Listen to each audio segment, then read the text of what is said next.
So what are some best practices for online course design? The VIP Squared is fantastic. It's why we do what we do. We are here to serve our students, and that means following the VIP Squared protocol. So that's kind of what the swallow support is that I love from SMEs who take the time to be conscientious, is that they reduce the outside interference that causes students to get frustrated and quit and lose their inner motivation, but he's still making it challenging for them, and it's related to the content and the objectives. They didn't take away the student learning, they took away the part that would be a barrier to the student learning. Being focused on your goal for that week, how you're introducing it, how you're reinforcing that concept, and how you're going to assess it in the end. Having all that in mind is really important. Yes, we've talked about this, we've practiced this, now we're ready to show that we've learned this. I think course organization is a huge component in course design, because we may think about things in a unit based as instructors and as curriculum experts, but for a student, they want to see the big picture and how it all fits together and how it lends to their overall development as a student and a practitioner.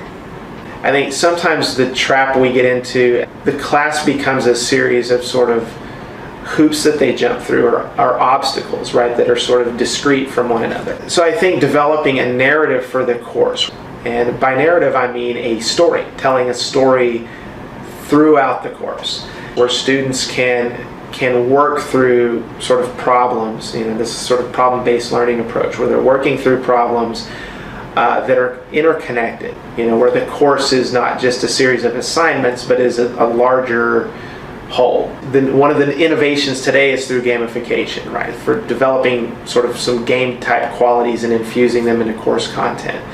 And one of the foundational aspects of gamification is developing, to some extent, a narrative in the course. And that is, again, by telling a story. What do you want students to take away from the course as a whole? One of the things we have to do as instructional designers is encourage our SMEs to be creative with how they're asking the students to use the information, and also how they're asking them to learn the information. If we're going to require them to read the textbook and they have to read for getting their assignments done, then why are we requiring them to read written lectures? That is just not the best way that people learn. We know this. We want to reach out and tap into different learning preferences and different modalities. So that means we need to decrease our reliance on written lectures. We can turn those written lectures into audio and video presentations. With video presentations, whether it's a blog-like type of entrance that you use with the webcam, or whether it's a screencast where you're demonstrating how to do something on the computer, you're engaging that video modality. Most of us are visual-oriented learners. And even an audio presentation. With an audio, they can hear a voice. And since there's no video with it, they can listen to that voice just like you listen to a book on tape in your car, on the train, in the kitchen while you're preparing dinner. So it really offers greater mobility for the student. We really want to encourage all of our SMEs to fill our courses with engaging, thought-provoking tales from the field, where in an audio presentation or a video presentation, you introduce yourself and your expertise, and you say, here are some things I've experienced. Now I want to have you look for this type of information in your assigned reading and think about how would you address this situation that I just described.